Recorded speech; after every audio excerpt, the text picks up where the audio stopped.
Itinaboy sa sariling pamamahay habang bumubuhos ang ulan, pinagpalit sa isang babaeng balot ng pabango at kasinungalingan. Wala kang kwenta. Amoy isda ka lang. Ang huling sigaw ng asawang walang puso, bago ito umalis tangay ang huling barya ng kanilang mga anak. Ngunit hindi niya alam, mahigpit na hawak ni Carmela sa kanyang nanginginig na kamay ang papel na wawasak sa kanilang kahambugan. Mula sa putikan, babangon siya. Handa na ba silang salubungin ang bagsik ng karma? Kabanata 1. Ang sampal ng tadhana sa gitna ng ulan. Wala kang kwenta. Kahit anong sabon ang gamitin mo, amoy lansa ka pa rin, Carmela. Nakakasuka na ang mukha mo, pati na ang buhay na ito kasama ka. Ang mga salitang iyon ay tila patalim na ibinaon sa dibdib ni Carmela. Nakaluhod siya sa malamig at sementadong sahig ng kanilang maliit na sala, mahigpit na nakayakap sa isang murang plastik na alkansyang hugis baboy. Sa loob ng kanyang lumang apron, eksakto sa tapat ng kanyang tumitibok na puso, ay isang nakatuping papel na naglalaman ng 50 milyong piso. Isang winning lotto ticket na binili niya kaninang hapon gamit ang barya mula sa pinagbentahan ng kakanin. Ngunit sa mga oras na ito, ang milyong halagang iyon ay walang silbi. Biyernes ng gabi, sarado ang mga bangko at sa kanyang harapan ay ang lalaking pinag-alayan niya ng kanyang buong kabataan na ngayon nag-iimpake ng mga damit sa isang lumang maleta. Nanginginig ang mga labi ni Carmela habang pilit niyang pinipigilan ang pagbagsak ng kanyang mga luha. Sa loob ng kwarto, rinig niya ang mabigat na paghinga ng kanyang bunsong anak na inaapoy ng lagnat. Kailangan niya ng pambili ng gamot ngayong gabi. Walang ibang nagawang paraan si Carmela, kundi ang basagin ang alkansya ng mga bata. Ngunit bago pa man niya mabuksan ito, pilit na inagaw ni Badong ang plastik na lalagyan mula sa kanyang mga kamay.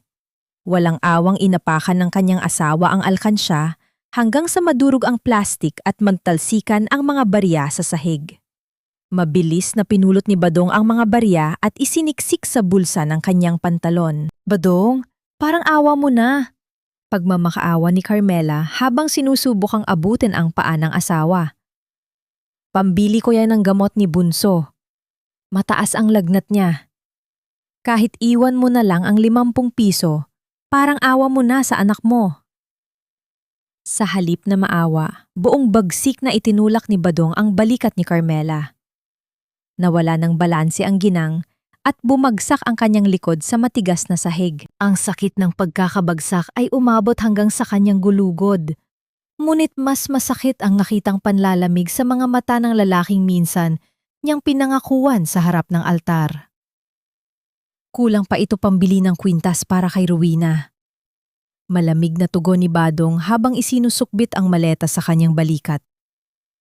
Kung gusto mong mapakain at mapagamot ang mga anak mo, maglako ka ng puto kahit umuulan. Huwag mo akong aasahan. Matagal na akong sawang-sawa sa pagmumukha mo. Binuksan ni Badong ang pintuan. Sumalubong ang malamig na hangin na may dalang amoy ng basang lupa. Sa labas, sa ilalim ng isang malaking payong na kulay pula, nakatayo ang isang babaeng nakasuot ng masikip na bestida. Ang matapang at mamahaling pabangon ni Rowena ay pumasok sa loob ng maliit na bahay. Tila sinasadya nitong sapawan ang amoy ng piniritong isda na buong hapong pinagtiyagaan ni Carmela. Mumiti si Rowena ng isang niting puno ng pangungutya. Tiningnan si Carmela mula ulo hanggang paa at pagkatapos ay mahigpit na kumapit sa braso ni Badong. "Let's go, babe! Sayang ang oras natin sa babaeng yan." Maarte at malambing na wika ni Rowena habang hinahatak ang asawa ni Carmela palayo sa kanilang tahanan. Isinara ni Badong ang pintuan ng walang pag-aalinlangan.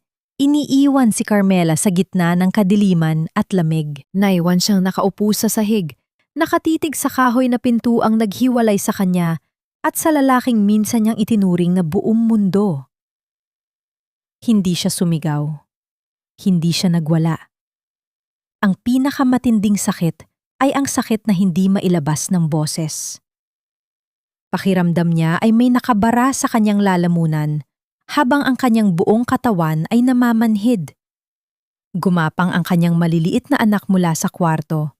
Umiiyak at nakayakap sa kanyang mga braso. Niyakap niya ang mga ito ng mahigpit, ibinaon ang kanyang mukha sa buhok ng kanyang bunso, habang ang mga luha ay naguunahan sa pagtulo. Nanginginig ang kanyang kamay na dumukot sa bulsa ng kanyang apron. Inilabas niya ang lukot na loto ticket. 50 milyong piso. Hawak niya ang yaman na pangarap ng lahat ng tao. Ngunit sa eksaktong sandaling ito, hindi man lang niya maibili ng isang banig na paracetamol ang kanyang anak dahil ninakaw ng sarili nitong ama ang kanilang mga barya para ipambili ng alahas ng isang kabit.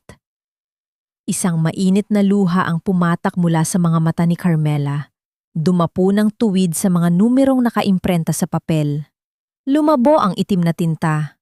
Ngunit sa paglabo nito, tila unti-unting luminaw ang lahat sa kanyang isipan. Ang pera ay walang kapangyarihang magpagaling ng isang kaluluwang matagal nang nabulok.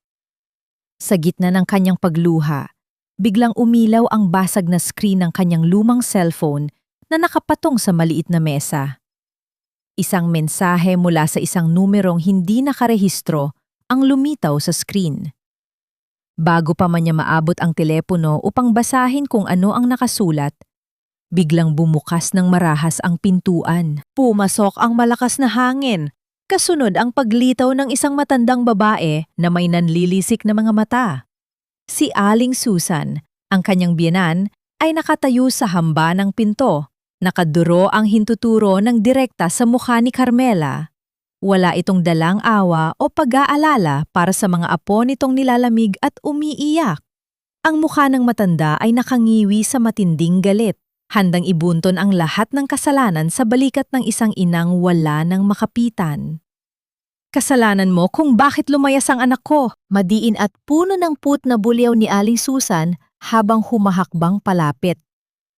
Wala kang silbing asawa. Bukas na bukas din, bago sumikat ang araw. Gusto kong balutin mo ang mga basahan mo at layasan niyo ang pamamahay na ito. Wala na kayong karapatan dito. Ang walang humpay na pag-iyak ng kanyang bunsong anak dahil sa ginaw at gutom ay tila mga karayom na paulit-ulit na tumutusok sa dibdib ni Carmela.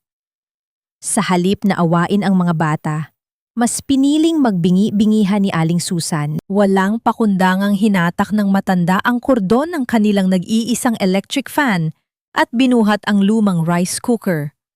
Tila, isang magnanakaw na kinukuha ang huling mga natitirang kayamanan ng tahanan bilang parusa sa isang kasalanang hindi naman si Carmela ang gumawa. Hindi na lumaban pa ang ginang. Sa halip na makipagtalo, tahimik niyang ibinuka ang isang sirang bag at sinimulang tupiin ang ilang piraso ng kanilang mga manipis na damit. Ang kanyang mga luha ay natuyo na, napalitan ng isang malamig at matibay na determinasyon habang ramdam niya ang init ng nakatuping loto ticket na nakasiksik malapit sa kanyang balat.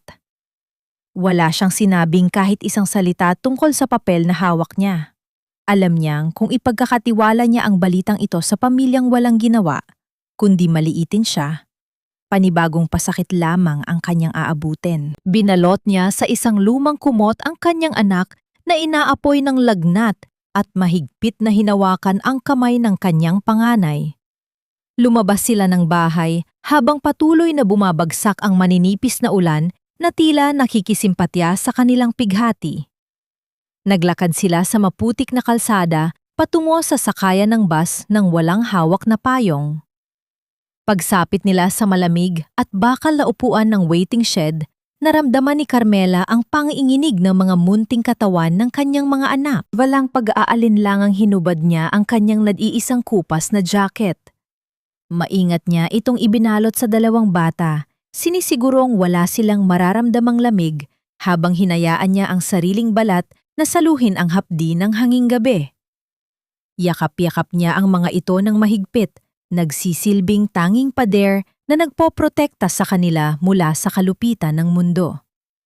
Kinuha niya ang kanyang basag na cellphone mula sa bulsa. May isang mensahe mula sa hindi kilalang numero na panandaliang umagaw ng kanyang atensyon. Ngunit pinili niyang wag muna itong buksan. Mayroon siyang isang tiyak na numerong kailangang tawagan, isang numerong kabisado ng kanyang isip at puso mula pa noong kanilang kabataan. Sa kabilang dulo ng linya, sa isang tahimik at marangyang opisina sa Maynila, umilaw ang telepono sa ibabaw ng isang malapad na mesang gawa sa mahogani. Sa tabi ng teleponong ito ay may isang maliit na frame. Sa loob ng frame ay ang isang luma at medyo kupas ng larawan ng isang dalagitang may maaliwalas na ngiti. Walang iba kundi ang larawan ni Carmela. Mahinhing hinaplos ng isang malaking kamay ang gilid ng frame bago sinagot ang tawag mula sa nag-iisang babaeng patuloy na gumagambala sa kanyang mga panaginip. Nang idikit ni Gabriel ang telepono sa kanyang tainga, isang mabigat na katahimikan ang unang sumalubong sa kanya. Inasahan niyang maririnig ang karaniwang masiglang bati ng kanyang kababata. Ngunit sa halip, umabot sa kanyang pandinig ang mga pilit na pinipigil na paghikbi na sumasabay sa marahas na pagbuhos ng ulan sa kabilang linya. Kumunot ang noo ng abogado. Ang kanyang pusong kalmado kanina ay biglang binalot ng matinding pag-aalala. Tumayo siya mula sa kanyang silya.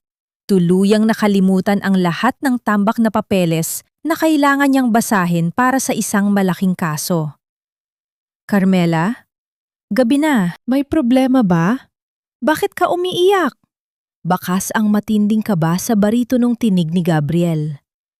Ang boses niyang yon na nakasanayan ng maging matapang at walang inuurungan sa loob ng korte, ay tila biglang nanghina ng maramdaman niya ang pighati ng babaeng, palihim niyang pinoprotektahan at itinatangi sa kanyang isipan sa loob ng mahabang panahon. Sa kabilang dulo, pilit nilulunok ni Carmela ang nababadyang hagulgol. Mahigpit niyang ipinikit ang kanyang mga mata, humuhugot ng lakas mula sa nanginginig na kamay ng kanyang panganay na nakakapit sa kanyang laylayan. Gab, kailangan ko ng tulong mo.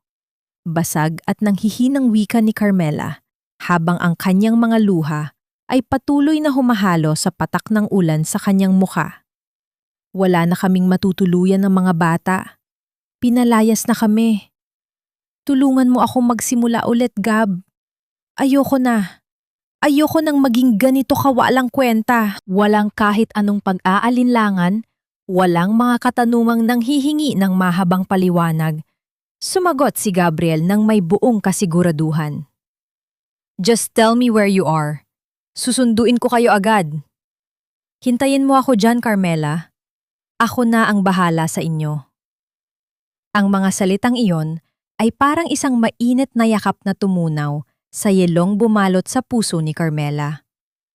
Sa unang pagkakataon matapos ang matinding pandulumo at pakiramdam ng pag-iisa, nakaramdam siya ng isang sinag ng pag-asa. May isang taong handang sumalo sa kanya nang walang hinihinging kapalit, isang lalaking nag-alay ng respeto na pinagkait sa kanya ng sarili niyang asawa. Pagsapit ng isang malaking pampasaherong bus sa kanilang harapan, maingat na inalalayan ni Carmela ang kanyang mga anak paakyat sa malamig at madulas na hagdanan nito. Naupo sila sa bandang likuran. Yakap-yakap pa rin ang mga musmos na naging inosenteng biktima ng kasakiman. Nang magsimulang umusad ang sasakyan, isinandal ni Carmela ang kanyang basang noo sa malamig na salamin ng bintana. Habang pinagmamasdan niya ang madilim na kalsadang binabangtas nila, isang pamilyay na kotse ang mabilis na dumaan sa kabilang linya. Sa loob ng kotseng iyon, maliwanag na nakita ng kanyang mga mata ang mukha ni Badong. Nakangiti ito ng malapad, maligayang nakikipagtawanan kay Rowena, habang ang mapuputing kamay ng babae ay nakapulupot sa balikat ng kanyang asawa. Tila wala silang bitbit na konsensya. Walang bakas ng pag-aalala para sa dalawang batang iniwan nila sa gitna ng bagyo. Papunta ang dalawa sa isang malaki at marangyang mall upang magpakasaya. Marahil ay gamit ang perang buong pusong inipon ng kanyang mga anak para sa kanilang pag-aaral.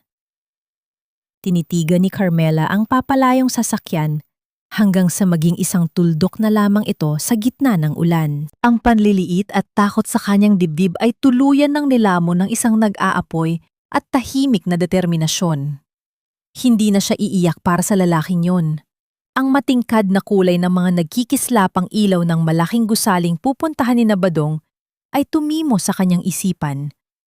Nagsisilbing pipeng saksi sa gabing namatay ang marupok na Carmela at isinilang ang babaeng gagamit ng 50 milyong piso upang itayo ang sarili niyang imperyo. Ang malamig at makintab na sahig ng isang nagtataasang gusali sa Maynila ay tila hindi akma para sa mga pudpud na tsinelas at kupas na damit ni Carmela. Habang nakaupo siya sa malambot na sofa sa loob ng malaki at marangyang opisina ni Gabriel, ramdam niya ang matinding kaibahan ng kanyang mundo sa mundo ng kanyang kababata. Ang paligid ay amoy, mamahaling kape at lumang mga libro ng batas. Isang lugar kung saan ang mga taong may kapangyarihan lamang ang nakakatapak. Ngunit sa kabila ng kanyang abang kalagayan, ang pagtingin ni Gabriel sa kanya ay walang bahid ng panghuhusga. Walang sekretaryang inutusan ng abogado. Siya mismo ang nagtimpla ng tsaa para kay Carmela at maingat na inilapag ang mainit na porsela ng tasa sa ibabaw ng maliit na mesa sa harapan ng ginang. Nang iabot ni Carmela ang kanyang kamay upang kunin ang tasa, nahagip ng mga mata ni Gabriel ang isang malaking violet na pasa sa palapulsuhan ng babae. Ito ang marka ng marahas na pag-agaw ni Badong sa alkansya kagabi. Natigil sa paghinga si Gabriel. Ang kanyang panga ay nagtagis sa matinding galit na pilit ng ikinukubli. Ngunit ang kanyang mga mata ay puno ng isang malalim na paghihinagpis para sa babaeng nasa kanyang harapan. Hindi siya nagsalita, sa halip, marahan niyang ipinatong ang kanyang malaking palad sa ibabaw ng nanginginig na kamay ni Carmela.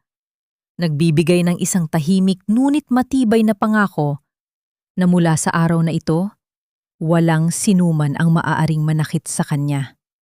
Humugot ng malalim na hininga si Carmela. Dinukot niya mula sa kanyang lumang apron ang lukot at medyo basa pang loto ticket. Dahan-dahan niya itong inilapag sa ibabaw ng makintab na mesang gawa sa mahogani.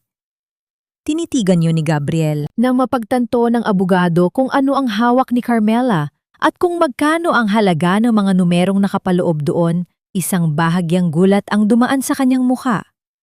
50 milyong piso. Sapat upang mabili ang buong bayan ng Dumaguete. Sapat upang mabigyan ng marangyang buhay ang kanyang mga anak. Ngunit sapat din upang maging mitsa ng panibagong panganib kung malalaman ito ng maling tao. Mabilis na nanumbalik ang propesyonal na tindig ni Gabriel. Iningnan niya ng diretso sa mga mata si Carmela. Carmela, kailangan nating maging maingat. Panimula ni Gabriel gamit ang seryoso at malambing na tono. Under our family law, dahil kasal pa rin kayo ni Badong, kapag nalaman niyang may ganito kang pera, maaari siyang mag-claim ng kalahati nito. Kahit pa siya ang nang iwan sa inyo, the law can still favor him regarding absolute community of property. Hindi natin pwedeng hayaang mapunta sa lalaking iyon at sakabit niya ang perang para sa mga anak mo. Nakaramdam ng kaba si Carmela. Ngunit bago pa man lalo siyang panghinaan ng loob, ipinaliwanag ni Gabriel ang kanyang plano. Gagawa sila ng isang korporasyon na tatawaging Solen Holdings. Ang kumpanyang ito ang bibili ng mga ari-arian at magtatayo ng mga negosyo. Si Gabriel ang tatayong legal na kinatawan sa lahat ng papeles upang maprotektahan ang pagkakakilanlan ni Carmela. Siya ang magiging tahimik na reyna sa likod ng isang malaking imperyo, isang multong magmamay-ari ng lahat nang hindi nalalaman ng mga taong umapak sa kanyang pagkatao. Matapos maipaliwanag ang mga legal na hakbang, inilabas ni Gabriel ang isang bagong paper bag na ipinabili niya kanina bago pa man dumating si Carmela. Naglalaman ito ng isang disenteng damit at isang formal na coat na kulay kape. Hindi ito pasikat na luho, kundi isang kasuotang nagbabalik ng dangal at pag-asa. Inalalayan niya si Carmela na isuot ang coat upang maibsan ang ginaw na nanunuot pa rin sa katawan nito mula sa biyahe. Nang subukan ni Carmela na isara ang mga butones, labis na nanginginig ang kanyang mga daliri dahil sa panlalamig at labis na emosyon. Lumapit si Gabriel. Nangangamoy ang kanyang malinis at panlalaking pabango na nagbibigay ng kapanatagan sa pag-iisip ni Carmela gamit ang kanyang mahahaba at maiingat na daliri. Dahan-dahang hinawi ni Gabriel ang mga nanginginig na kamay ni Carmela. Siya na ang nag-ayos at nagsara ng mga butones ng coat ng ginang. Napakapit si Carmela sa sarili niyang hininga. Ang distansya nila ay napakalapit, ngunit ang bawat galaw ni Gabriel ay puno ng matinding paggalang. Walang pagmamalabis, walang pang-aabuso. Tanging isang dalisay na pag-aaruga na nagpatibok ng mabilis sa pusong matagal ng pinatigas ng kalungkutan. Pagbalik nila sa mesa, kinuha ni Carmela ang isang mamahaling itim na ballpen. Tinitigan niya ang dokumento sa kanyang harapan. Ang dokumentong maghihiwalay sa kanyang nakaraan bilang isang martir na asawa, patungo sa pagiging arkitekto ng sariling niyang tadhana. Idiniin niya ang dulo ng ballpen sa papel at pumirma. Tumayo si Gabriel at lumapit sa salamin ng kanyang opisina. Kinuha niya ang kanyang telepono upang tawagan ang isang lihim na ahente ng mga lupain. Nag-uutos na bilhin ang pinakamalalaking pwesto sa Dumaguete gamit ang pangalan ng Solen Holdings. Ngunit bago pa man niya maibaba ang tawag, isang mahalagang impormasyon ang ipinabatid sa kanya ng nasa kabilang linya. Nilingon ni Gabriel si Carmela na ngayon ay maaliwalas ng nakaupo. Tila unti-unting nababawi ang lakas. Nagsisimula na silang maghukay ng sarili nilang libingan, Carmela. Wika ni Gabriel, ang kanyang mga mata ay kumikislap sa isang nagbabadyang hustisya. Nakakuha ng impormasyon ang tao ko. Si Badong. Kasalukuyang siyang kumukuha ng napakalaking utang mula sa mga sindikatong nagpapautang ng 5 hanggang 6. Gagamitin daw niya ang pera upang ipagtayo ng isang marangyang butik si Rowena sa pinakasentro ng bayan. Nanatiling tahimik si Carmela. Hindi na siya umiyak. Wala ng kirot. Tinitigan niya lamang ang pirma niya sa kontrata ng Solen Holdings na nakalatag sa ibabaw ng mesa. Hahayaan niyang umakyat sa pinakamataas na pedestal ang lalaking sumira sa kanya. Dahil alam niya na kapag nasa itaas na ito, mas magiging madurog at masakit ang pagbagsak nito pabalik sa putikan. Bumalik si Carmela sa Dumaguete na may panibagong lakas at layunin. Sa tulong ni Gabriel, umupa siya ng isang maliit at lumang pwesto malapit sa Pantalan, isang lugar na abot kaya at hindi masyadong kapansin-pansin. Walang sinuman sa kanilang mga dating kapitbahay ang nakakaalam sa biglaang pag-angat ng kanyang buhay. Para sa kanila, si Carmela ay nananatiling isang kawawang babaeng iniwan ng asawa, isang taong kailangang magbenta ng kakanin para lang may maipakain sa kanyang mga anak. At hinayaan niya silang isipin iyon. Maaga pa lang ay gising na si Carmela. Ang kanyang mga kamay na minsay nangiinig sa takot ay abala na ngayon sa pagmamasa ng arena at pagpapakulo ng latik. Ang amoy ng niyog at pandan ay pumuno sa maliit na espasyo. Tinatabunan ang alaala ng amoy ng pabango ni Rowena. Minsan, kapag Sabado o Linggo, sorpresang dumarating si Gabriel mula sa Maynila. Isinasantabi ng abogado ang kanyang mamahaling suit.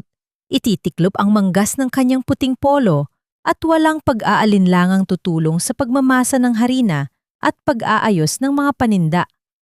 Ang mga simpleng sandaling iyon ang nagbibigay ng kakaibang kagalakan sa puso ni Carmela, isang kagalakang matagal na niyang hindi naramdaman.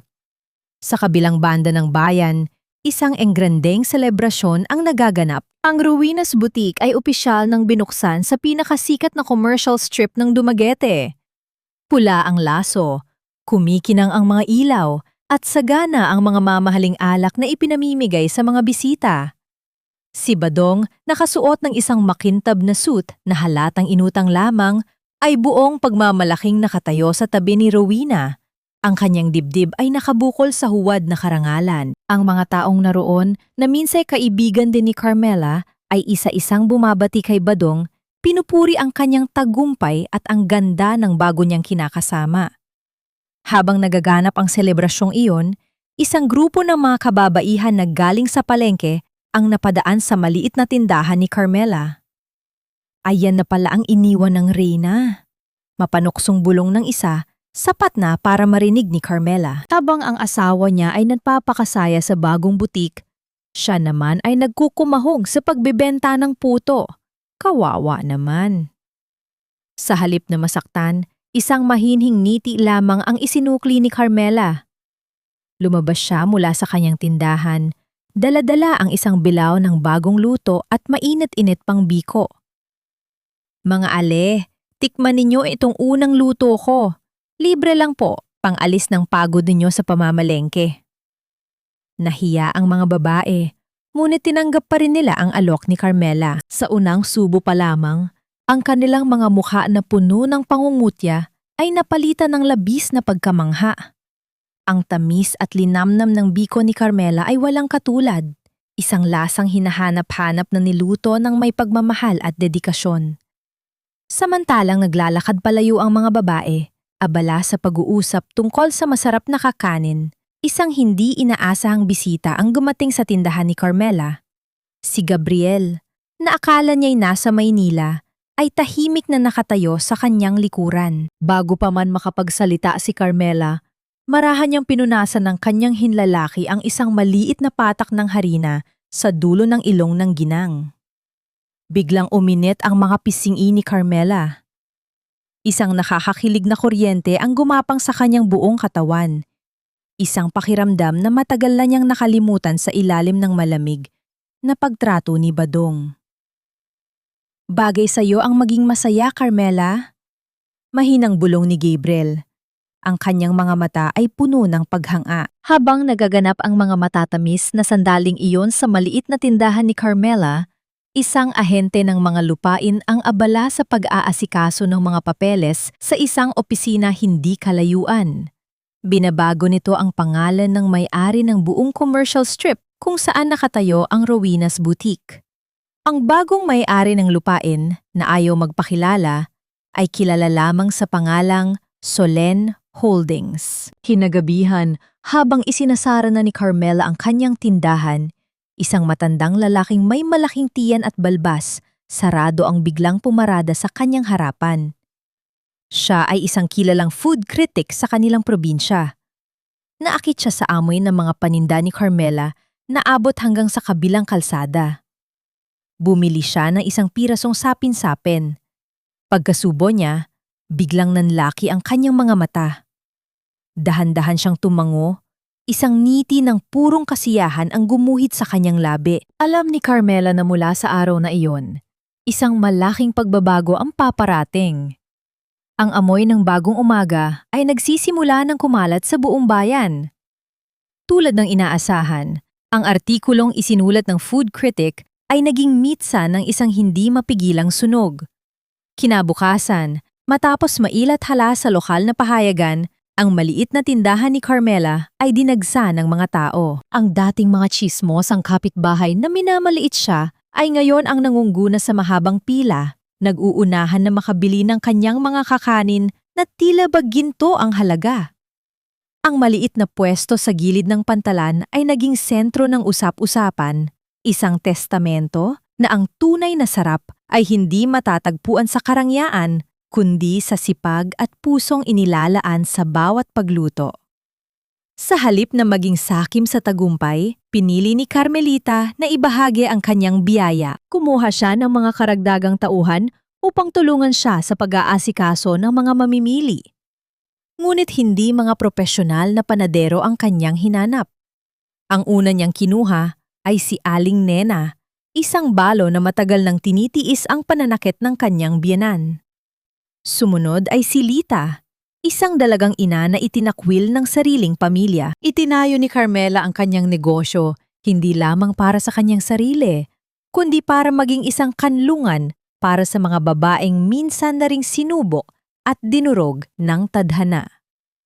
Isang hapon, habang abala sa pagbibilang ng kita, lumapit sa kanya si Aling Nena.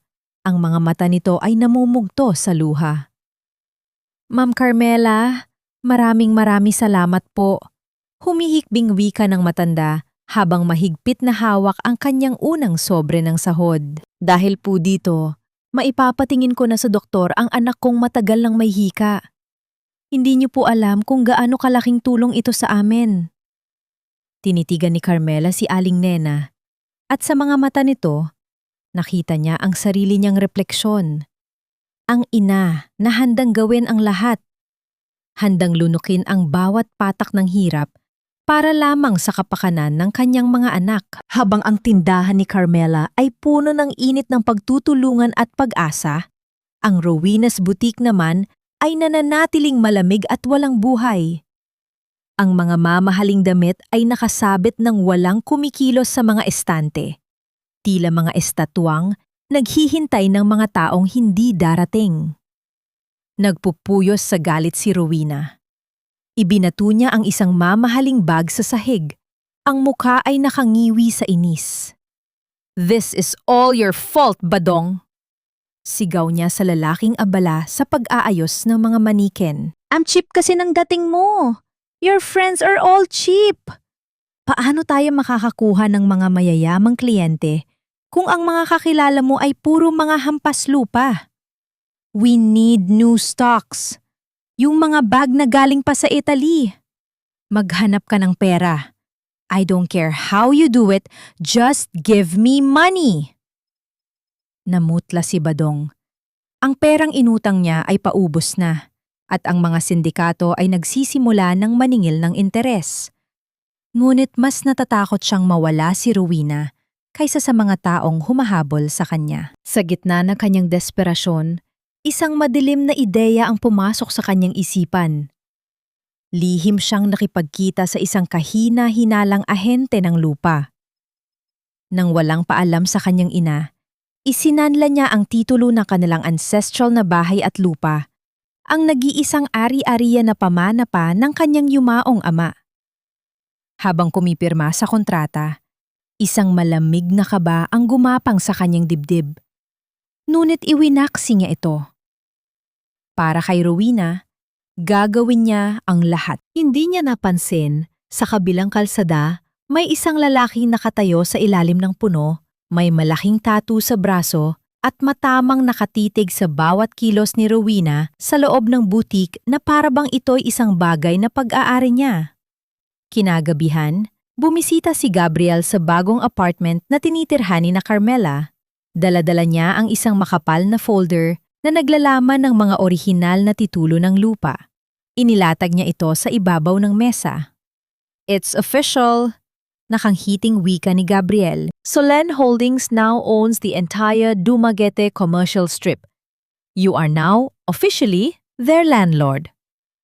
Isang tahimik na ngiti ng tagumpay ang gumuhit sa labi ni Carmela. Sa parehong sandali, sa lumang bahay na gawa sa kahoy, si Aling Susan ay abala sa paghahalungkat ng kanyang baul. Hinahanap niya ang titulo ng kanilang lupa upang isanlasana para sa kanyang gamutan sa alta presyon. Ngunit wala siyang makita. Isang nakakabinging takot ang bumalot sa kanyang pagkatao. Paulit-ulit niyang tinawagan ang numero ni Badong. Sa isang mamahaling restaurant, umilaw ang telepono ni Badong. Nakita niya ang pangalan ng kanyang ina, ngunit pinatay niya ang tawag. Abala siya sa pag-aabot ng isang maliit na kahon ng alahas kay Rowena bilang regalo sa kaarawan nito.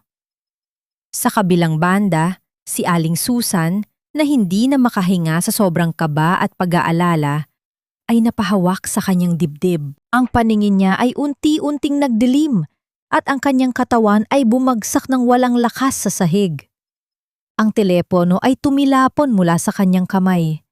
Ang screen ay nagpapakita pa rin ng paulit-ulit na pangtawag sa isang anak na hindi na kailanman sasagot. Ang balita tungkol sa pagbagsak ni Aling Susan ay mabilis na kumalat sa kanilang maliit na komunidad. Kahit pasariwa pa sa kanyang alaala ang masasakit na salitang binitawan ng biyenan, hindi natiis ni Carmela na hindi ito dalawin. Sa ospital, natagpuan niya ang matanda na mahinang nakahiga sa isang payak na kama. Walang badong na nagbabantay, tanging mga umaasang kapitbahay lamang ang naroon. Bilang isang taong may utang na loob pa rin, kahit paano, Sa pamilyang minsan niyang pinagsilbihan, tahimik na lumapit si Carmela sa billing section. Ginamit niya ang isang bahagi ng kanyang kita mula sa tindahan upang bayaran ang lahat ng gastusin sa ospital. Walang anumang ingay o pagyayabang at umalis siya bago pa man magkamalay ang matanda. Hindi niya ito ginawa para sa kanyang binan, kundi para sa kanyang sariling konsensya. Paglabas niya ng ospital, isang malakas na ulan ang muling bumuhos. Tila nagpapaalala sa gabing nagbago ang lahat. Ngunit sa pagkakataong ito, hindi na siya nag-iisa. Isang malaking itim na payong ang sumilong sa kanya mula sa malamig na patak ng ulan. Si Gabriel, na tila laging dumarating sa tamang oras, ay nakatayo sa kanyang tabi. Ang mukha ay seryoso, ngunit ang mga mata ay puno ng pag-aalala. Habang naglalakad sila patungo sa sasakyan, isang malaking puddle ng tubig ang humarang sa kanilang daan. Bago pa man makahanap ng ibang ruta si Carmela, marahan siyang hinila ni Gabriel papalapit sa katawan nito. Ang init ng braso ng lalaki ay gumapang sa kanyang likuran. Ang dibdib niya ay sumayad sa matipunong dibdib ng abogado. Ang ritmo ng pagtibok ng kanilang mga puso ay tila nagkaisa sa ilalim ng iisang payong, isang tahimik na musika na sila lamang ang nakakarinig. Kinagabihan, sa isang maliit na opisina na ipinatayo ni Carmela sa likod ng kanyang tindahan, abala sila sa pag-aaral ng mga bagong dokumento. Inilatag ni Gabriel ang isang kontrata sa ibabaw ng mesa. Ito ang papeles para sa pagbili ng pinakamalaking supplier ng harina sa buong probinsya. Paliwanag niya. Once you sign this, Carmela, you will control the flow of the most basic ingredient for every bakery in this town. Ikaw na ang magiging reyna ng tinapay. Tinitigan ni Carmela ang mga papeles. Pagkatapos ay binalingan niya si Gabriel. Sa ilalim ng malumanay na ilaw ng lampara, nakita niya ang purong padhanga sa mga mata ng lalaki. Bakit mo ginagawa ang lahat na ito, Gab? Hindi niya napigilang itanong. Isang matamis na ngiti ang sumilay sa mga labi ni Gabriel. Dahil matagal na kitang pinagmamasdan, Carmela. Mula pa noong high school tayo, nakita ko na ang tapang at determinasyon mo sa kabila ng lahat ng pagsubok. You were never weak. Kailangan mo lang ng isang taong maniniwala sa'yo. At matagal na akong naniniwala sa'yo. Ang mga salitang iyon ay mas matamis pa sa anumang kakanin na kanyang niluto. Isang init ang kumalat sa kanyang dibdib. Isang pakiramdam ng pagiging karapat-dapat na matagal nang ipinagkait sa kanya. Habang nagaganap ang mga matatamis na sandaling ito, sa kabilang banda, si Badong ay nagsisimula ng makatanggap ng mga tawag mula sa mga numerong hindi niya kilala. Ang malumanay na boses ng mga nagpapautang ay napalitan na ng mga naniningil na may halong pagbabanta. Sinubukan niyang humingi ng karagdagang pera kay Rowena, ngunit isang matinding pagtatalo ang sumiklab sa pagitan nila. Ano ba, Badong? Sabi ko sa'yo, I need a new sports car. Ayokong mapahiya sa mga amiga ko. Kung wala ka ng pera, problema mo na yan. Huwag mo akong idamay. Sigaw ni Rowena bago pumasok sa kanilang kwarto at malakas na isinara ang pinto. Sa gitna ng gabi, habang mahimbing na natutulog si Badong, dahan-dahang lumabas ng kwarto si Rowena. Kinuha niya ang kanyang tilpono at may tinawagan sa mahinang boses. Hello, mahal? Oo, malapit na. Konting tiis na lang. Kapag nakuha ko na ang huling pera mula sa gagong ito, aalis na tayo dito. I love you. Kinabukasan, isang lalaking nakauniporme bilang kinatawan ng building administration ang dumating sa Rowena's boutique. May dala itong isang opisyal na sulat na nakalagay sa isang brown na sobre. Walang emosyong iniabot ito ng lalaki kay Rowena. Ma'am, pasensya na po. Pormal na wika ng lalaki. Pero dahil 3 buwan na po kayong hindi nakakapagbayad ng renta at base na rin po sa bagong pulisya ng may-ari ng gusaling ito, ang renta niyo po simula sa susunod na buwan ay itataas namin ng 3 beses. Kung hindi niyo po ito mababayaran, Kailangan nyo na pong lisanin ang pwestong ito. Nanlaki ang mga mata ni Rowena. Pakiramdam niya ay binuhusan siya ng isang timbang na yeyelong tubig. Tiningnan niya ang lalaki. Pagkatapos ay ang butik na pinapangarap niya at pagkatapos ay ang sulat na hawak niya. Hindi niya alam na ang utos na iyon ay nanggaling mismo sa babaeng pinakakinamumuhian niya, isang utos na isinulat at pinirmahan sa ibabaw ng mesa kung saan ang dalawang pusong nasaktan ay unti-unting naghihilom at nagkakalapit.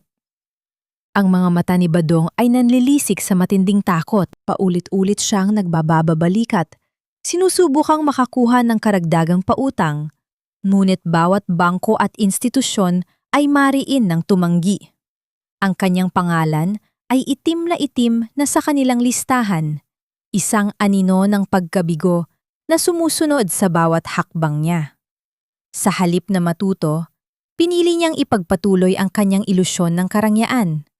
Nagpunta siya sa opisina ng building manager ng commercial strip, ang parehong gusali kung saan ang Solon Holdings ay ngayon ang nagmamay-ari. Puno ng pagmamayabang at pagbabanta, sinubukan niyang makiusap na palawigin ang kanyang bayarin sa renta. Magbayad kayo o umalis! Malamig na tugon ng building manager na walang kahit anong emosyong nakikinig sa mga pagbabanta ni Badong. Ang mga tuntunin ng bagong may-ari ay malinaw. Hindi kami tumatanggap ng mga pakiusap. Sumunod o harapin ang kahihinatnan. Ang mukha ni Badong ay namutla. Ang pagtanggi na iyon ay isang matinding sampal sa kanyang pagkatao. Isang paalala na ang kanyang kapangyarihan ay huwad lamang. Paglabas niya ng opisina, isang grupo ng kalalakihang may matatalim na tingin at malalaking tattoo sa braso ang sumalubong sa kanya. Sila ang mga pinagkakautangan niya. Hindi na sila humingi ng paliwanag. Pumasok sila sa Rowena's Boutique. Itinumba ang mga manikin na tila mga basurang walang halaga. Narinig ang pagbasag ng mga salamin at ang pagbagsak ng mga mamahaling paninda sa sahig. Pinilit na pinagsisira ng mga lalaki ang mga panloob na palamuti ng tindahan. Kinukuha ang lahat ng bagay na may halaga bilang kabayaran sa utang ni Badong. Ang mga tao sa kalsada ay nagsimulang magtipon. Ang kanilang mga mata ay puno ng pagtataka at kuryosidad. Ang dating mga bumabate at nagpupuri kay Badong ay ngayon ang mga unang bumubulong ng panunuya. Ang kanilang mga bibig ay nakanganga sa pagkamangha sa pagguho ng isang wad na imperyo. Sa loob ng butik, nakatayo si Rowena. Ang kanyang mga mata ay nanlilisik sa galit. Hindi para kay Badong, kundi para sa kanyang mga nasirang ari-arian. Badong, gawin mo ang isang bagay. Ang mga bag ko, ang mga damit ko!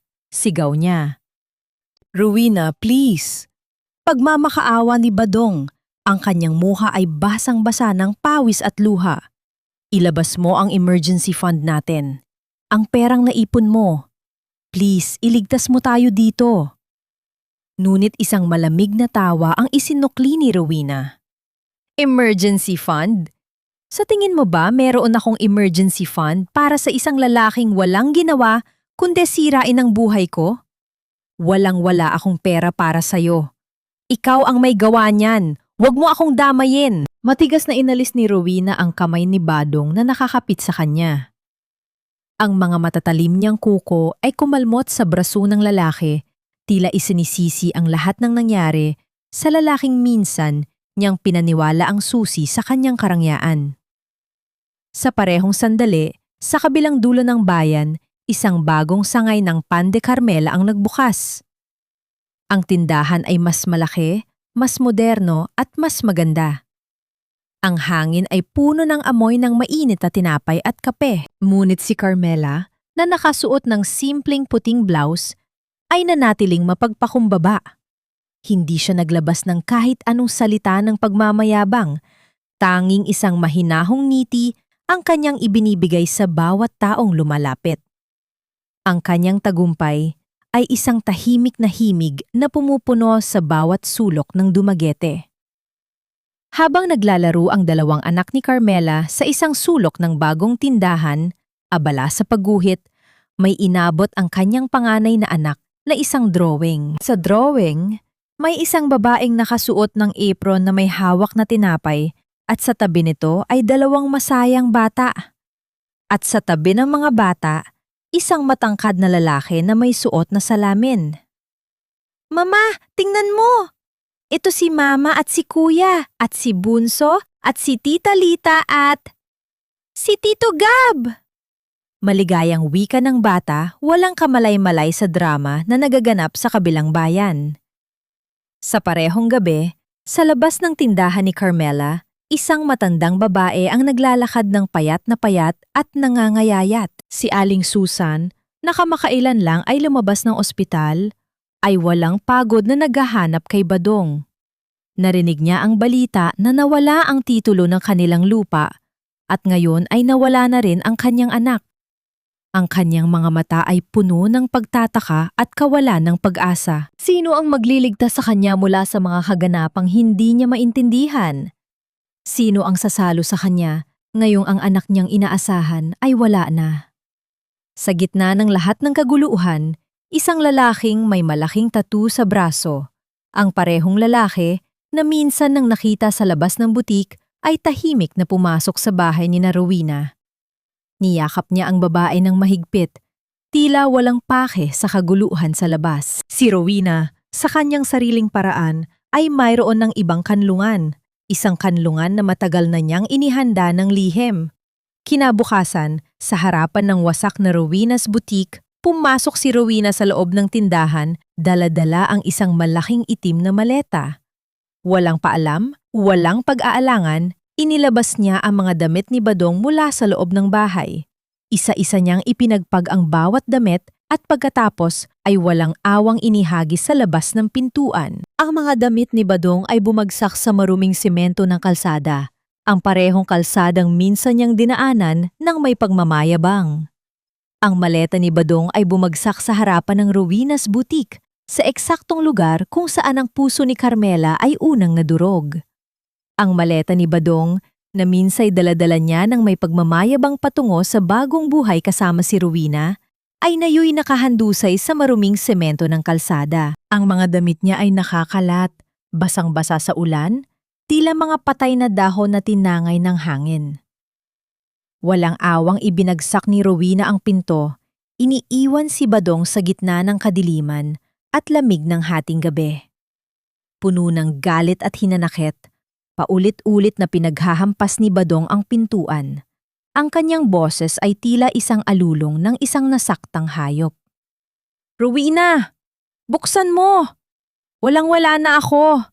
Tulungan mo ako, mahal! Hindi mo ako pwedeng iwan! Desperadong sigaw ni Badong. Nagbukas ang pintuan, ngunit hindi si Rowena ang lumabas. Isang lalaking may malaking tattoo sa braso, ang parehong lalaki na minsan nang nakita sa labas ng butik, ang bumungad sa kanya. Ang mga mata nito ay nanlilisik sa galit. Walang kahit anong salita, buong lakas na sinuntok ng lalaki si Badong sa mukha. Bumagsak ang lalaki sa putik. Ang dugo ay dumaloy mula sa kanyang ilong. Nagpakita si Rowena, nakasandal sa hamba ng pinto. Ang kanyang mga braso ay nakakrus sa kanyang dibdib. Isang mapangutyang ngiti ang gumuhit sa kanyang labi. You're pathetic, Badong. Malamig na wika ni Rowena. Wala ka ng silbi sa akin. Tapos na ang palabas. You were nothing but an ATM for me. A fool I used to get what I want. Ang bobo mo. Pinagmamayabang mo pa ang mga anak ko sa mga kaibigan mo. Samantalang ang tunay na ama ng mga iyon ay ang lalaking nakatayo ngayon sa tabi ko. Ang mga salitang iyon ay tila mga palaso na tumusok sa puso ni Badong. Anong sabi mo? Sigaw niya. Ang kanyang lalamunan ay tila nabara. Hindi! Hindi totoo yan! Ang mga anak mo, anak natin sila. Anak natin? Humahagihik si Rowena. Ang kanyang tawa ay puno ng pangungutya. Gising na, Badong! Sinasabi ko na sa'yo, matagal nang niloloko. Ang dalawang anak na inalagaan mo, Anak sila ni Jojo. Hindi ikaw ang ama. Ikaw? Ikaw ang tanga na nagpakagago. Ginamit mo ang lahat ng pera mo para sa mga anak ng iba. And you call yourself a man? Ang baho mo, Badong. Ang baho ng pagiging failure mo. Bumagsak si Badong. Ang kanyang katawan ay nanginginig. Hindi dahil sa lamig ng ulan, kundi dahil sa tindi ng katotohanang sumampal sa kanya. Ang lahat ng kanyang pagmamataas, ang lahat ng kanyang pagmamayabang, ay biglang nawasak sa isang iglap. Naalala niya ang gabing iyon, ang gabing itinulak niya si Carmela, ang gabing walang awang dinurog ang alkansya ng kanyang tunay na mga anak upang bilhin ang mamahaling kwintas ni Rowena. At ngayon, nawala ang lahat sa kanya. Ang mga anak niya, ang mga pera niya, ang kanyang dignidad. Sa gitna ng kanyang pagluluksa, isang grupo ng mga lalaking may malalaking tattoo ang muling sumalubong sa kanya. Hindi na sila humingi ng paliwanag. Buong lakas na pinagsusuntok at pinagsisipan nila si Badong, ginagawa siyang punching bag upang makaganti sa kanyang mga hindi nabayarang utang. Ang kanyang katawan ay naramdaman ang bawat hagupit, bawat sipa, ngunit mas masakit ang kirot sa kanyang puso. Sa isang sasakyang nakaparada sa dikalayuan, tahimik na pinagmamasdan ni Carmela ang lahat ng nagaganap. Hindi siya gumawa ng kahit anong ingay. Ang kanyang mga mata ay walang emosyong nakatitig sa lalaki minsan niyang minahal. Ang lalaki ngayon nakaluhod sa putikan, puno ng dugo at luha. Sa kanyang tabi, marahang hinawakan ni Gabriel ang kanan niya. Walang salitang binitiwan si Gabriel, tanging ang pagdampi ng kanyang palad ang nagsilbing suporta. Sa mukha ni Carmela, walang makikitang saya o paghihigante. Tanging isang uri ng malalim na kalungkutan ang gumuhit, isang pakiramdam ng kawalan na mas matindi pa sa galit. Ang pagguho ni Badong ay hindi nagbigay ng kasiyahan sa kanya, tanging isang paalala lamang ng isang nakaraang masakit at madilim. Sa kalsada, habang patuloy siyang pinagsisipa at pinagsusuntok ng mga kolektor ng utang, isang malaking itim na sapatos ang sumayad sa kanyang mukha. Naramdaman ni Badong ang mainit na dugo na dumaloy mula sa kanyang bibig, bumaba sa kanyang leeg. Ang kanyang paningin ay lumabo. Sa gitna ng kanyang pagdurusa, isang maliit na bagay ang kumislap sa putik sa kanyang harapan. Isang 5 pisong barya. Ito ang huling barya na nahulog mula sa alkansya ng kanyang anak, ang parehong alkansya na kanyang sinira. Gumapang si Badong, pilit na inabot ang barya. Ang kanyang mga daliri ay nanginginig. Nang mahawakan niya ang malamig na metal, hindi na niya napigilan ang nagbabadyang hagulgol. Naging isang tunog yun ng pagdurusa, ng pagkabigo, ng pagsisisi na huli na. Ang kanyang pag-iyak ay tila isang alulong, isang malalim na pagluha na nanggagaling sa pinakailalim ng kanyang kaluluwa, na nagpapaalala sa kanya ng halaga ng bawat kusing na kanyang inagaw mula sa kanyang sariling dugo at laman. Sa kanyang isipan, umalingaw-ngaw ang bawat salitang sinabi niya kay Carmela, bawat masasakit na pagtrato na ibinigay niya sa pamilyang walang ginawa, kundi magmahal at magtiwala sa kanya.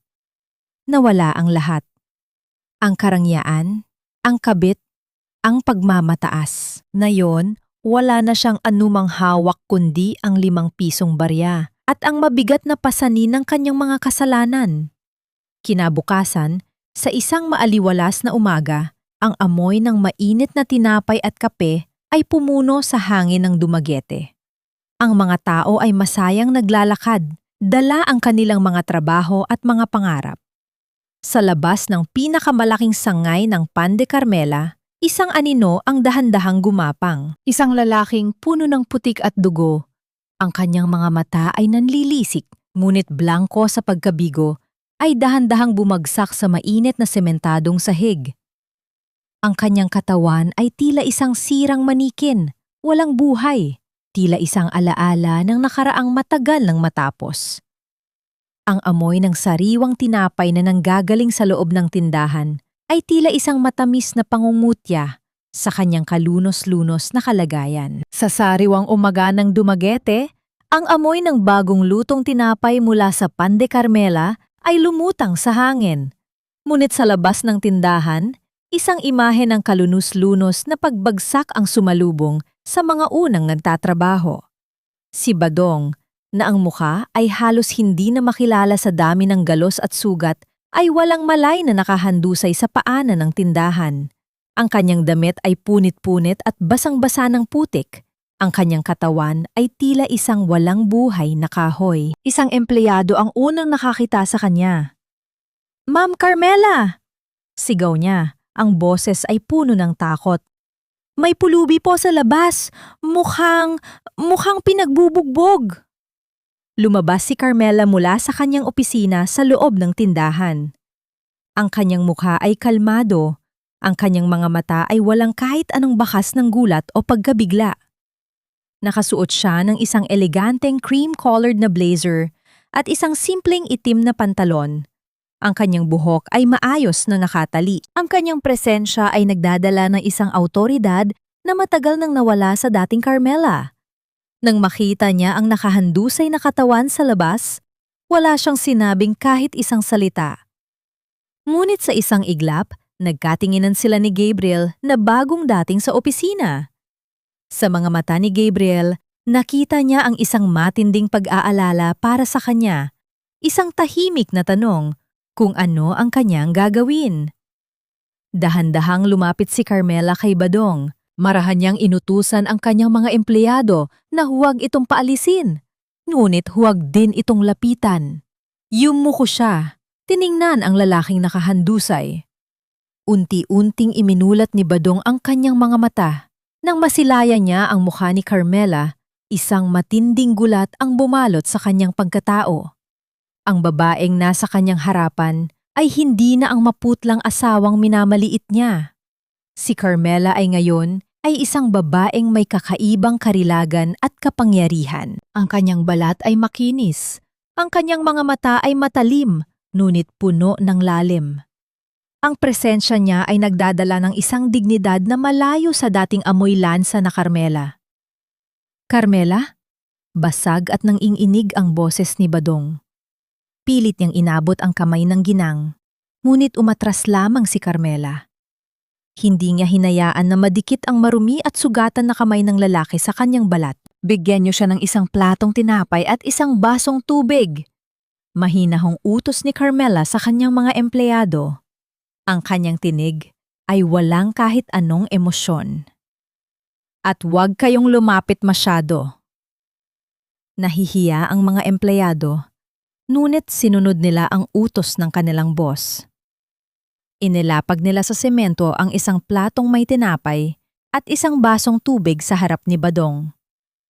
Walang pag-aalinlangan, inabot ni Badong ang tinapay. Ngunit bago pa man niya makain, isang mainit na luha ang dumaloy mula sa kanyang mata. Naalala niya ang gabing iyon. Ang gabing ninakaw niya ang pera ng kanyang mga anak para sa kabit. Ang gabing hindi niya binigyan ng kahit isang pirasong tinapay ang kanyang mga anak na gutom na gutom. Ngayon, siya naman ang humihingi ng limos. Ang tinapay na iyon ay mas masarap pa sa pinakamamahaling pagkain na kinain niya kasama si Rowena. Bawat subo ay isang kurot sa kanyang konsensya, isang paalala ng kanyang mga kasalanan.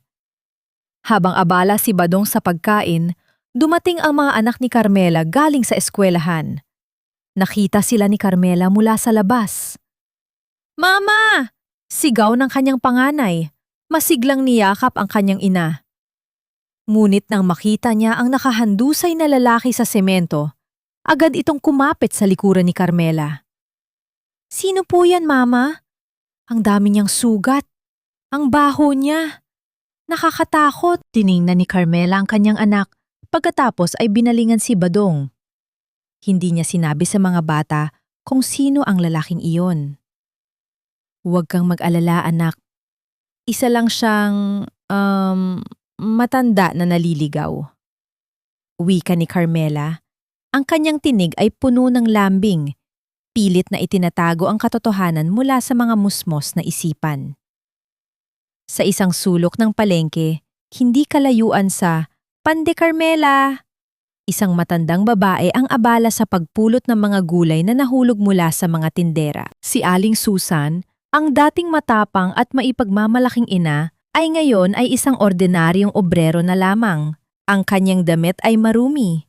Ang kanyang mukha ay gusot sa hirap ng buhay. Ang kanyang mga mata ay nanlilisik pa rin sa galit, ngunit wala na siyang lakas upang ipaglaban pa ang kanyang sarili. Narinig niya ang mga usap-usapan tungkol sa isang pulubi na nakita sa labas ng Pan de Carmela, ngunit hindi niya inakala na ang pulubing yon ay walang iba kundi ang kanyang sariling anak. Sa loob ng opisina ni Carmela, may isang manager ng gusali na kausap si Carmela sa telepono.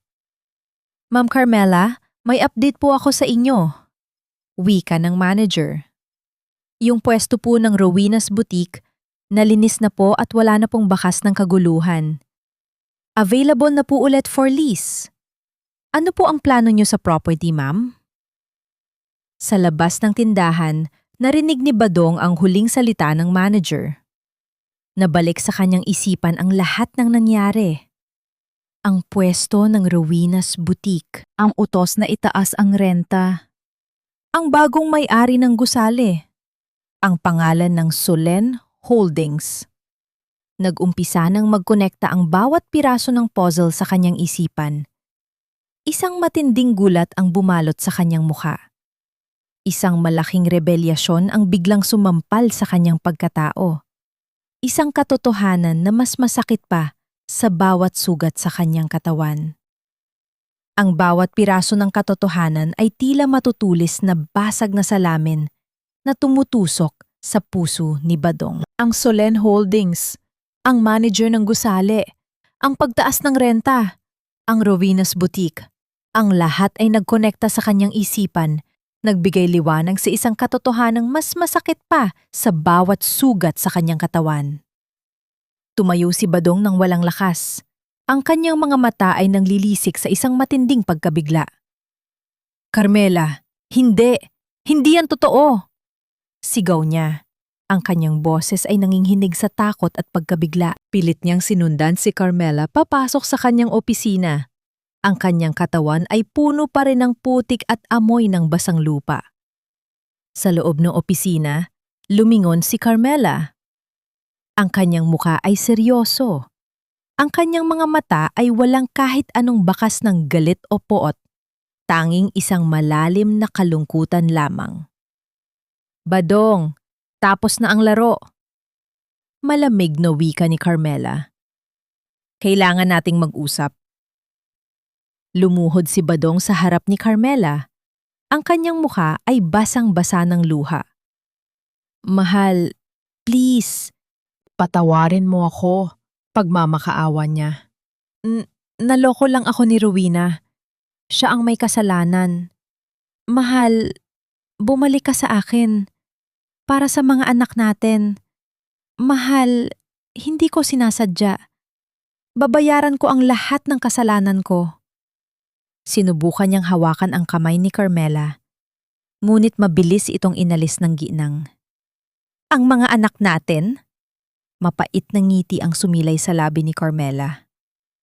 "Ang mga anak natin ang inagawan mo ng pera para lang maibigay kay Rowena. Naalala mo ba ang gabing itinulak mo ako? Ang gabing dinurog mo ang alkansya ng mga anak mo para lang maibili ng kwintas ang kabit mo? Ibinigay ko sa iyo ang lahat. Ang pagmamahal ko, ang tiwala ko, ang buong buhay ko. At ano ang isinukli mo? Pananakit at pagpapahiya." Sa ibabaw ng mesa, marahan niyang inilapag ang isang kopya ng kontrata ng pagbili ng lupa. Ito ang orihinal na kontrata ng commercial strip kung saan nakatayo ang Rowena's Boutique. Akala mo ba hindi ko alam? Akala mo ba nalinlang mo ako? Ang buong commercial strip na yon, kung saan nakatayo ang Rowena's Boutique, alam mo ba kung sino ang may-ari? Ako. Badong. Ang babaeng siniraan mo, ang babaeng itinaboy mo, ang babaeng inagawan mo ng lahat. Ako ang may-ari ng lahat. Natigilan si Badong. Ang kanyang mga mata ay nanlilisik sa matinding gulat. Ang kanyang bibig ay bahagyang nakanganga. Ikaw? Pero paano? 50 milyong piso, Badong! Malamig na tugon ni Carmela. Ang kanyang mga mata ay nakatitig ng direkta sa kanya. Yan ang halaga ng lotto ticket na hawak ko sa bulsa ko noong gabing itinulak mo ako. 50 milyong piso na hindi ko man lang magamit upang ipambili ng gamot ng anak mo. Ngayon, ang 50 milyong pisong, iyon ang nagpatayo ng lahat ng ito. Ang Pan de Carmela, ang buong commercial strip. Lahat. Ikaw, Badong, nawala mo ang isang tunay na ginto para lang sa isang pirasong tanso. Hinigit ni Badong ang kanyang buhok. Ang kanyang katawan ay nanginginig sa tindi ng kanyang pagsisisi. Hindi! Hindi! Hindi totoo yan! Mahal, please! Bigyan mo ako ng isa pang pagkakataon. Babawi ako. Babayaran ko ang lahat ng kasalanan ko. Hindi ko alam. Hindi ko alam. Pilit siyang gumagapang papunta kay Carmela. Ang kanyang mga kamay ay puno ng putik. Sinusubukang abutin ang kanyang mga paa. Ngunit isang matalim na tingin ang ibinigay ni Carmela. Kasabay ng pagpapakita ng matinding damdamin ni Badong, biglang bumukas ang pintuan ng opisina. Si Aling Susan, na may hawak na basahan at walis, ay nakatayo sa hamba ng pinto. Ang kanyang damit ay marumi, ang kanyang buhok ay gusot, ang kanyang mukha ay puno ng matinding galit. Nakita niya ang kanyang anak na nakaluhod sa harap ni Carmela at hindi niya ito natiis. Anong ginagawa mo sa anak ko, Carmela? Sigaw ni Aling Susan. Ang kanyang boses ay puno ng pot. Wala kang kwentang babae. Pati ang anak ko, sinisira mo. Alam ko na ang lahat. Ikaw ang dahilan kung bakit nawala ang lahat sa amin. Hindi ka nagbago. Masama kang babae. Tiningnan ni Carmela ang kanyang binan. Ang kanyang mga mata ay hindi kumukurap. Ang dating takot na nararamdaman niya kay Aling Susan ay ganap nang nawala. Isang malamig at awtoridad na tingin ang ibinigay ni Carmela sa matanda. Aling Susan, nasa opisina po kayo ng Solen Holdings. Malamig na wika ni Carmela. At ako po ang may-ari ng Solen Holdings. Ang buong commercial strip na ito, ang buong palengke, ang lahat ng lupain sa paligid. Kung ayaw niyo mawala ng trabaho at tuluyan kayong paalisin sa bayan na ito, lumabas kayo ngayon. Wala kayong karapatan dito.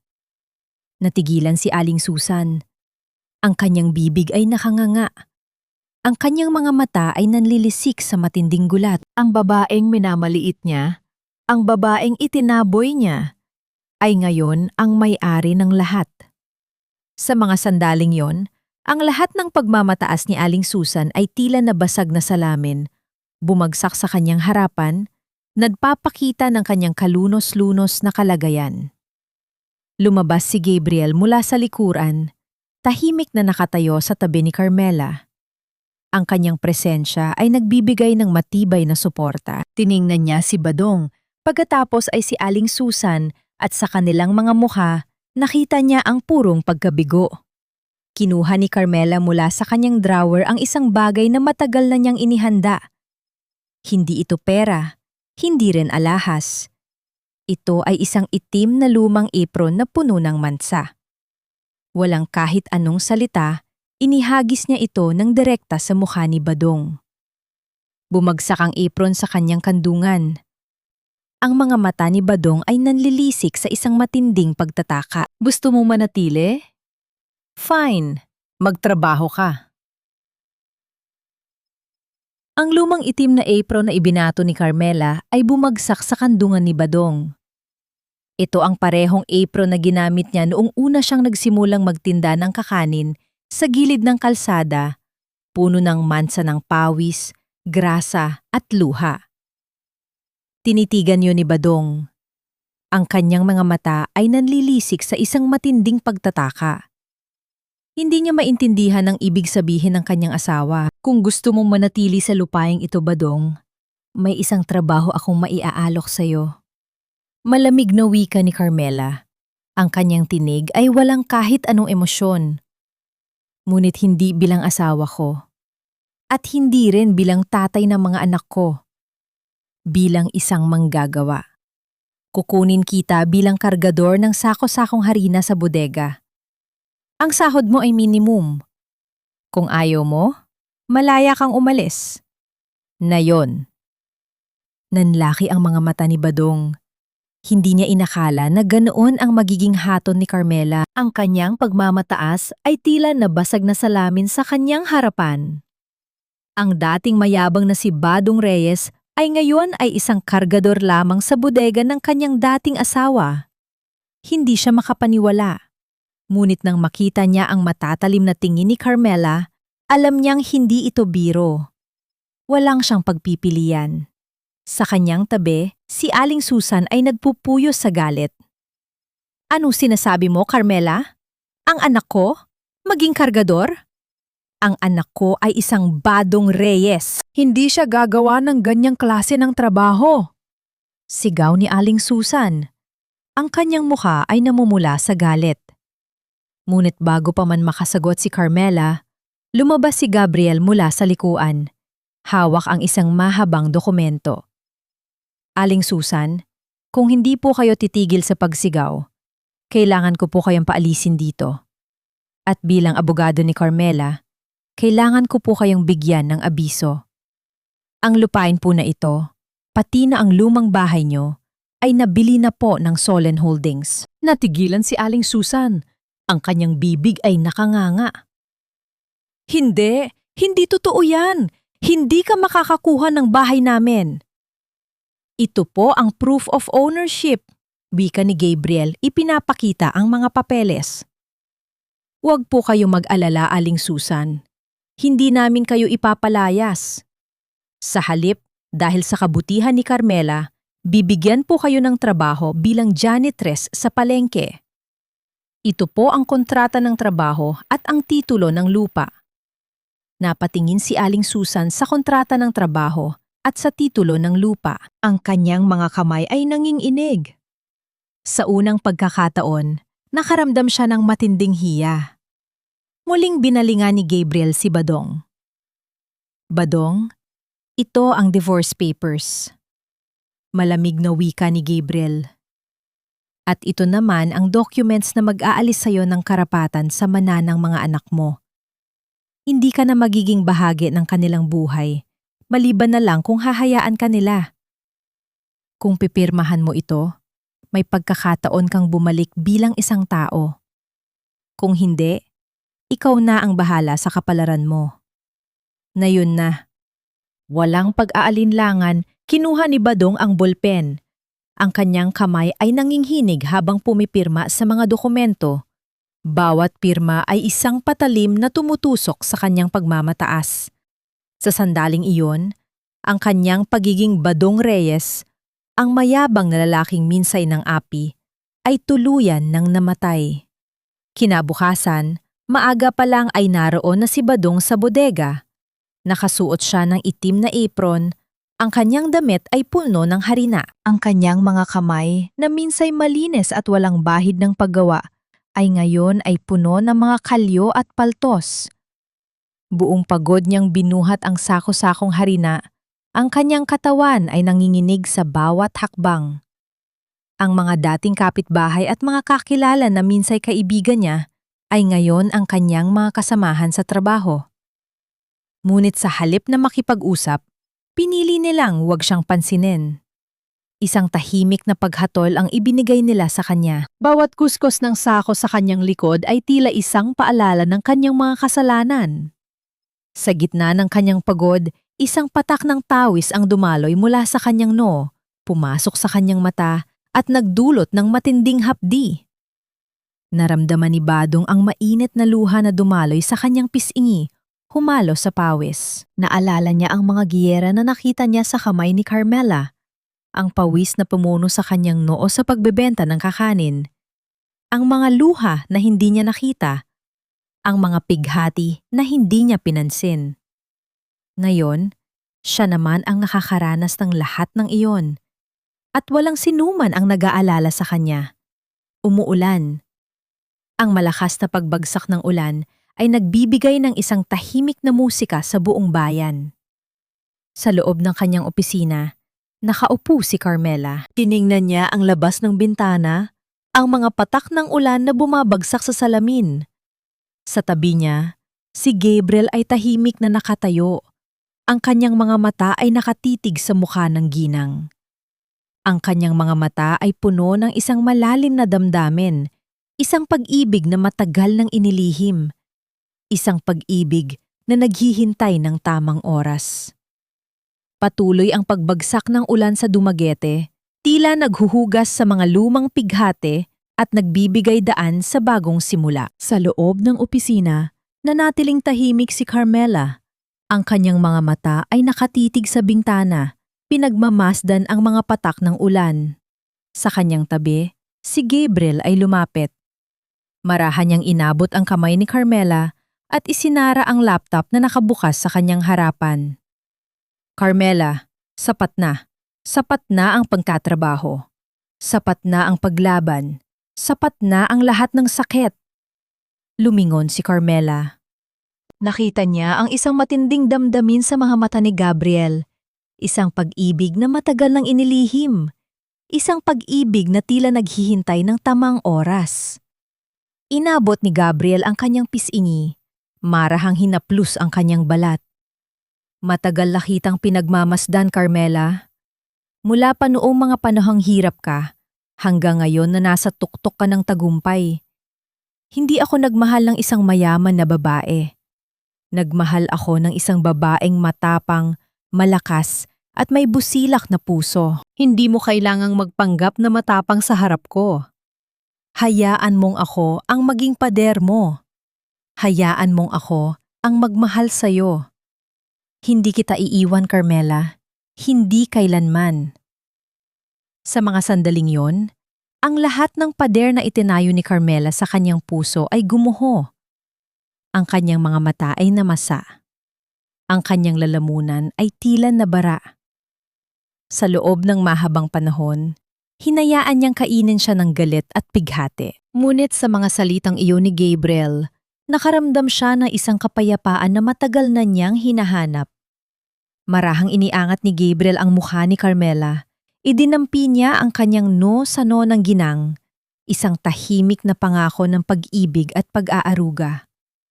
Pagkatapos, isang marahang halik ang dumapo sa kanyang buhok at isang mahigpit na yakap ang sumakop sa kanyang buong katawan. Sa mga bisig ni Gabriel, naramdaman ni Carmela ang paglaya mula sa nakaraan. Ang lahat ng sakit, ang lahat ng pighati ay tila unti-unting nawala. Focus sa pakiramdam ng kapayapaan at pag-ibig. Kinabukasan, maliwanag ang sikat ng araw sa Dumaguete. Sa likod ng tindahan, nakita ni Badong si Carmela na naghahanda ng almusal kasama ang kanyang mga anak. Sa tabi niya, si Gabriel ay abala sa pagtatawa sa mga bata. Tinuturuan ang mga ito kung paano maglaro ng gitara. Ang kanilang mga mukha ay puno ng saya at pagmamahal. Isang masakit na katotohanan ang tumama kay Badong.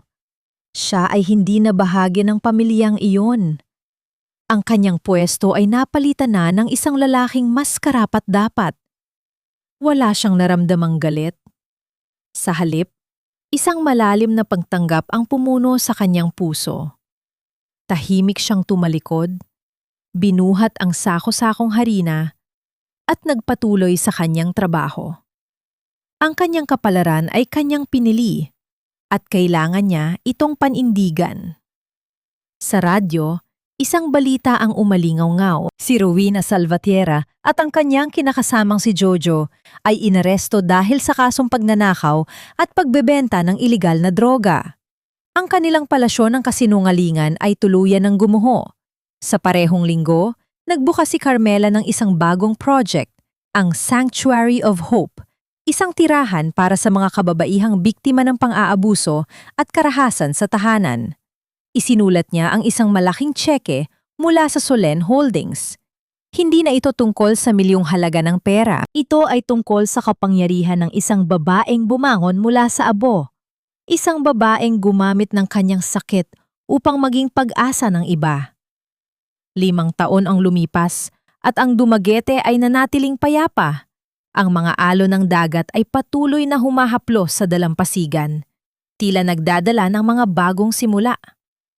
Sa Pan de Carmela, ang amoy ng mainit na ensaymada at kape ay pumuno sa bawat sulok ng tindahan. Ang dating maliit na tindahan sa gilid ng pantalan ay naging isang sikat na destinasyon. May mga sangay sa buong probinsya, ngunit ang puso nito ay nanatili sa Dumaguete. Si Badong Reyes ay nanatiling kargador sa bodega ng Solen Holdings. Ang kanyang katawan ay payat, ang kanyang mukha ay puno ng kulubot, at ang kanyang dating pagmamayabang ay tuluyan ng nawala. Bawat araw, buong pagpapakumbaba siyang nagbubuhat ng sako-sakong harina, ang kanyang mga kamay ay puno ng kalyo, ang kanyang balikat ay nakayuko. Sa loob ng 5 taon, walang sinuman ang nagtanong o nagbigay ng kahit anong espesyal na pagtrato sa kanya. Siya ay si Mang Badong, ang simpleng kargador. Araw ng Sabado, 1 oras lamang siyang pinapayagan ni Carmela na makita ang kanyang mga anak sa tindahan. Ang mga bata, na ngayon ay malalaki na at may sariling pag-iisip, ay tinatrato siya ng may respeto. Ngunit, isang malaking pader ang naghihiwalay sa kanila. Tatay Badong, ang tawag nila, isang formal na pagkilala na nagpapaalala sa kanya ng distansya. Ang pagpapatawad ni Carmela ay hindi pagkalimot o pakikipagbalikan. Ito ay ang pagpapaubaya, ang pagpayag sa kanya na bayaran ang kanyang mga kasalanan at ang pagbigyan siya ng pagkakataong maging isang tao muli. Ito ang pinakamasakit na parusa, ngunit ito rin ang tanging daan patungo sa kanyang tunay na pagsisisi. Sa kabilang banda, si Carmela, na ngayon ay Ginang Santian, ay nakahanap ng isang kapayapaan na matagalan niyang pinangarap. Siya at si Gabriel ay ikinasal sa isang pribadong seremonya sa ilalim ng asul na kalangitan na sinaksihan lamang ng kanilang mga anak at ilang malalapit na kaibigan. Hindi na siya isang martir. Siya ay isang reyna, pinamamahalaan ng kanyang imperyo ng may karunungan at pagmamahal. Si Gabriel ay hindi lamang isang asawa, kundi isang tunay na ama sa kanyang mga anak. Gabi-gabi, bago matulog, tinuturuan ni Gabriel ang mga bata ng pagtugtog ng gitara at ang mga pangunahing prinsipyo ng batas. Ang kanilang tahanan ay puno ng tawanan, ng amoy ng bagong lutong tinapay at ng mainit na yakap. Si Carmela ay hindi na umiiyak sa gitna ng gabi. Natutulog siya ng mahimbing sa bisig ng lalaking nagbigay sa kanya ng tunay na pagmamahal at respeto. Isang hapon sa Sanctuary of Hope, ang tirahan para sa mga kababaihang biktima ng karahasan, tumayo si Carmela sa harapan ng maraming kababaihan. Ang kanyang boses ay malumanay, ngunit puno ng lakas. Marami ang nagtanong sa akin, panimula niya, kung ano ang ginawa ko sa 50 milyong piso na napanalunan ko. Nagtayo ako ng negosyo. Nagtayo ako ng isang imperyo, ngunit hindi iyon ang tunay na premyo. Tumingin siya sa mga mata ng bawat babae sa kanyang harapan. Ang tunay na panalo ay hindi ang 50 milyong piso. Ang tunay na panalo ay ang araw na natutunan kong mahalin ang aking sarili nang higit pa sa pagmamahal ko sa isang taong sumira sa akin.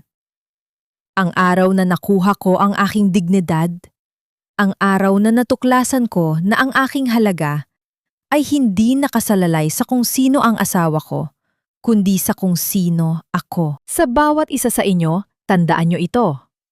Hindi kayo nasira. Hindi kayo mahina.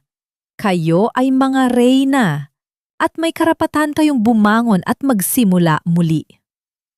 Sa isang tahimik na sandali, habang lumulubog ang araw sa kanluran, bumalik si Carmela sa gilid ng dagat. Tiningnan niya ang dulo ng kanyang palad, kung saan minsay nakasuot ang kanyang lumang singsing sa kasal. Marahan niyang inalis ang singsing, na ngayon ay isang simbolo lamang ng isang nakaraang masakit. Dahan-dahan niyang ibinato ang singsing sa dagat. Ito ay lumubog sa ilalim ng tubig, tila isang alaala na tuluyan ng nawala. Sa tabi niya, si Gabriel ay tahimik na lumapit.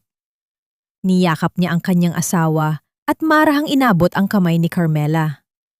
Pinag-intertwine nila ang kanilang mga daliri, isang tahimik na pangako ng pag-ibig at walang hanggang kaligayahan. Sa asul na kalangitan ng Dumaguete, tila sumayaw ang mga ibon, nagbibigay ng isang awit ng pag-asa at pag-ibig.